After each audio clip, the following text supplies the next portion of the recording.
Bank Janardhan ಅವರ ಕಿರಿಯ ಪುತ್ರಿ ಸೋನಾ ಅವರು ನಮ್ಮ ಜೊತೆ ಇದ್ದರೆ ಬನ್ನಿ ಮಾತಾಡ್ಸೋಣ. ಮೇಡಮ್ ನಮಸ್ತೆ. ತಂದೆ ಅಂದ ತಕ್ಷಣ ಸಾಕಷ್ಟು ನೆನಪುಗಳು ಕಾಡ್ತಾ ಇರುತ್ತೆ. ಇವತ್ತು ಅಷ್ಟೇ, ಯಾಕಂದರೆ ಕಳೆದ 20 ದಿವಸದಿಂದ ಅವ್ರಿಗೆ ಹುಷಾರಿಲ್ಲ ಅಂತಂದ್ರೆ ಮತ್ತೆ ವಾಪಸ್ ಬರ್ತಾರೆ ಅನ್ನೋ ನಂಬಿಕೆಲೆಲ್ಲ ಇದ್ರಿ. ಸೊ ಇವತ್ತು ಅಚಾನಕ್ಕಾಗಿ ತಂದೆ ಇಲ್ಲ ಅನ್ನೋ ಒಂದು ಕ್ಷಣವನ್ನು ಹೇಗೆ ಅರಗಿಸ್ಕೊತಾ ಇದ್ರಿ ಅಂತ? ಅರಗಿಸ್ಕೊಳ್ಳೋಕ್ಕಾಗಲ್ಲ, ಆದರೆ ಅರಗಿಸ್ಕೊಳ್ಬೇಕಲ್ವ ಸರ್. ಬಟ್ ಸಫರ್ ಮಾಡ್ತಾಯಿದ್ರು 2 ಡೇಸಿಂದ ತುಂಬ. ಬಟ್ ನಾವೇ ಕೇಳ್ಕೊಳ್ತಾ ಇದ್ವಿ ಅವ್ರಿಗೆ, ಇಷ್ಟೊಂದು ಸಫರ್ ಬೇಡ, ಕರ್ಕೊಂಬಿಡಪ್ಪ ಅಂತ ಹೇಳಿಬಿಟ್ಟು. ಪರವಾಗಿಲ್ಲ, ಬಟ್ ತುಂಬ ಕಷ್ಟ ಪಡೋದು ಬೇಡ ಅಂತ ನಾವೇ ಅಂದ್ಕೊಳ್ತಾ ಇದ್ವಿ. ಬೆಳಿಗ್ಗೆ 2:15 ಇದಾಯಿತು.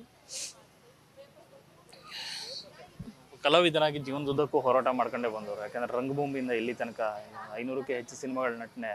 ತಂದೆಯ ಆರಂಭದ ದಿನಗಳು ಅಥವಾ ಕಷ್ಟದ ದಿನಗಳು ಅಂತ ನೀವು ನೋಡಿದಾಗ, ಅಂದರೆ ಸಿನಿಮಾ ಬದುಕಿನ ಜೊತೆ ಸಿನಿಮಾ ಬದುಕು, ಅವರಿಗೆ ಆ್ಯಕ್ಟಿಂಗ್ ತುಂಬ ಇಷ್ಟ ಆಯಿತು. ಮೊದಲಿಂದ ಡ್ರಾಮಾ ಮಾಡ್ತಾಯಿದ್ರು. ಆಮೇಲೆ ಇಲ್ಲಿ ಚಾನ್ಸ್ ಸಿಕ್ಕಿದ್ಮೇಲೆ ಫಿಲ್ಮ್ ಇಂಡಸ್ಟ್ರಿನಲ್ಲಿದ್ದರು. ತುಂಬ ಇಷ್ಟಪಟ್ಟು ಮಾಡ್ತಾಯಿದ್ರು ಆ್ಯಕ್ಟಿಂಗು. ಹಗಲು ರಾತ್ರಿ ಅಂದೇ ಹೋಗ್ತಾಯಿದ್ರು. ಹಾಗೆ ಮನೆಯನ್ನು ಮೇಂಟೈನ್ ಮಾಡ್ತಾಯಿದ್ರು.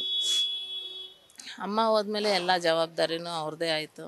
ಚೆನ್ನಾಗಿ ನೋಡಿಕೊಂಡ್ರು, ಎಲ್ಲ ಮಕ್ಕಳಿಗೂ ಮೊಮ್ಮಕ್ಕಳಿಗೂ ನೋಡಿಕೊಂಡ್ರು.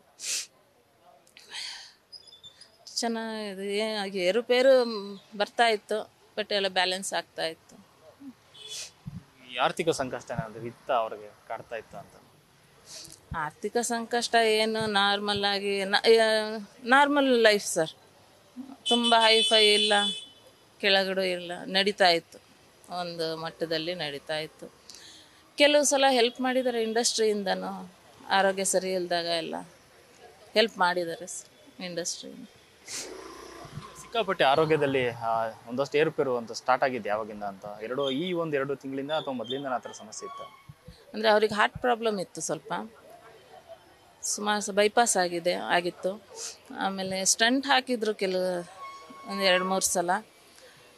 ತುಂಬ ಪ್ರಾಬ್ಲಮ್ ಅಂತ ನಾವು ಇದೇ ಸಲ ಆರೋಗ್ಯ ಸುಧಾರಿಸ್ಕೊಂಡು ಬಂದುಬಿಡ್ತಾಯಿದ್ರು ಹಾಸ್ಪಿಟ್ಲಲ್ಲಿ 3-4 ದಿವಸ ಆ ಥರ. ಈ ಸಲ ಅವರು ಕೋವಿಡಿಂದನೂ 1 ತಿಂಗಳು ಅಲ್ಲೇ ಹಾಸ್ಪಿಟ್ಲಲ್ಲೇ ಇದ್ದು, ಅದರಿಂದನೂ ಬಂದುಬಿಟ್ರು. ಒಬ್ಬರೇ ಹೋರಾಟ ಮಾಡ್ತಿದ್ರು ಅದೇ ಸೇಮ್ ಹಾಸ್ಪಿಟ್ಲಲ್ಲಿ. ಆವಾಗೂ ಚೆನ್ನಾಗಾಗಿ ಬಂದುಬಿಟ್ರು. ಈ ಸಲ ಏನೋ ಅವ್ರದ್ದು ಟೈಮ್ ಆಗಿತ್ತು, ಏನೋ ಗೊತ್ತಿಲ್ಲ, ಸ್ವಲ್ಪ ಕೋಲ್ಡ್ ಕಾಫ್ ಆಗಿತ್ತು. ಅದು ಸ್ವಲ್ಪ ಕಫ ಜಾಸ್ತಿ ಆಗಿತ್ತು. ಸೊ ಹಂಗಾಗಿ ಸ್ವಲ್ಪ ಸೀರಿಯಸ್ ಆಯಿತು ಅನ್ಸುತ್ತೆ. ಮಾತನಾಡಿದ್ದು ಏನಾದರೂ ನಿಮ್ಮ ಹತ್ರ ಏನಾದ್ರು ಹಂಚ್ಕೊಂಡ್ರೆ ಮಾತನಾಡಿದ್ರ ಅಂತ? ಮಾತನಾಡೋದೇನು, ಇಷ್ಟೆಲ್ಲ ಕಷ್ಟಪಡೋ ಬದಲು ಹೋಗೋದೇ ಒಳ್ಳೇದಲ್ವಾ ಅಮ್ಮ ಅಂತ ಇದ್ರು. ಯಾಕೆ ಹಿಂಗೆ ಹೇಳ್ತೀರಾ ಬಪ್ಪು? ಕೆಮ್ಮು ಅಂದರೆ ಸ್ವಲ್ಪ ಲೇಟೇ ಅಲ್ವಾ ಸುಧಾರಿಸೋದು. ಕೆಮ್ಮು ಅಂದರೆ 2 ತಿಂಗಳು 3 ತಿಂಗಳು ಇರುತ್ತೆ, ಸರಿ ಹೋಗುತ್ತೆ, ಸುಮ್ಮನೆ ಇರಿ ಅಂದರೆ, ಅಯ್ಯೋ ಇಲ್ಲಮ್ಮ ನೋಡಿ ಸರಿಯೇ ಹೋಗಿಲ್ಲ ಅಂತ ಇದ್ರು ಹಾಸ್ಪಿಟ್ಲಲ್ಲಿ. ಚೆನ್ನಾಗಿ ಮಾತಾಡ್ತಾಯಿದ್ರು. ಒಂದು 3 ಡೇಸಿಂದ ಸ್ವಲ್ಪ ಕಮ್ಮಿ ಆಯಿತು ಮಾತು. ಸ್ವಲ್ಪ ಬ್ರೀತಿಂಗ್ ಪ್ರಾಬ್ಲಮ್ ಜಾಸ್ತಿ ಆಯಿತು. ಆಮೇಲೆ ವೆಂಟಿಲೇಷನ್ ಹಾಕಿದ ಮೇಲೆ ಸ್ವಲ್ಪ ಆ್ಯಕ್ಷನಲ್ಲಿ ಹೇಳ್ತಾಯಿದ್ರು. ಅದೇ ಲಾಸ್ಟ್ 1.5 ಡೇ 2 ಡೇಸ್ ಸ್ವಲ್ಪ ಅದೇ ಸುಮ್ಮನೆ ನೋಡ್ತಾಯಿದ್ರು, ಏನೋ ಹೇಳ್ತಾಯಿದ್ರು. ಅದು ವೆಂಟಿಲೇಷನ್ ಹಾಕಿದ್ರಿಂದ ಅವ್ರಿಗೆ ಮಾತಾಡೋಕ್ಕೂ ಆಗ್ತಿರ್ಲಿಲ್ಲ.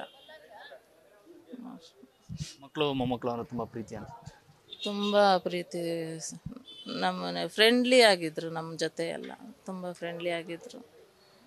ಮನೆಯಲ್ಲೆಲ್ಲ ಎಲ್ಲ ಸೇರಿಕೊಂಡ್ರೆ ಎಲ್ಲ ನಮಗೆ, ನಾವು ಬರ್ತೀವಿ ಅಂತ ಗೊತ್ತಾದರೆ ಸಾಕು ಮನೆಯಲ್ಲಿ. ಇತ್ತೀಚೆಗೆ ಮನೆಯಲ್ಲೇ ಇರ್ತಾಯಿದ್ರಲ್ವ, ಬರ್ತೀವಿ ಅಂತ ಗೊತ್ತಾದರೆ ಸಾಕು ನಮಗೆಲ್ಲ ಏನೇನು ಬೇಕು ಎಲ್ಲ ಅರೇಂಜ್ ಮಾಡಿ ಇಟ್ಟಿರೋರು, ಎಲ್ಲ ತರಿಸಿಟ್ಟಿರೋರು. ನಮಗೇನು ತಿನ್ನೋಕ್ಕೆ ಬೇಕಾ, ಎಲ್ಲಾದರೂ ಹೋಗ್ಬೇಕಾ, ನಾವೆಲ್ಲಾದರೂ ಹೊರಗಡೆ ಸುತ್ತಾಡೋಕೆ ಹೋಗಬೇಕು ಅಂದ್ರೂ ಗಾಡಿ ಎಲ್ಲ ಅವರೇ ಅರೇಂಜ್ ಮಾಡಿ ಎಲ್ಲ ರೆಡಿ ಮಾಡಿ ಕೊಡ್ತಾಯಿದ್ರು. ತುಂಬ ಫ್ರೆಂಡ್ಲಿ ಆಗಿದ್ದರು. ಮನೆಯಲ್ಲೂ ಎಲ್ಲ ಒಟ್ಟಿಗೆ ಇದ್ದರೆ ತುಂಬ ಖುಷಿಯಾಗಿ ಟೈಮ್ ಪಾಸ್ ಮಾಡ್ತಾಯಿದ್ವಿ. ಇದಿಷ್ಟು ಜನಾರ್ದನ್ ಅವರ ಪುತ್ರಿ ಸೋನಾ ಅವರು ಮತ್ತು ಕ್ಯಾಮ್ರಾ ಪರ್ಸನ್ ಸಿದ್ದು ಜೊತೆ Lokesh, news first Bengaluru. News first ನಿರ್ಭೀತಿಯಿಂದ ನಿಮ್ಮ ಪರವಾಗಿ.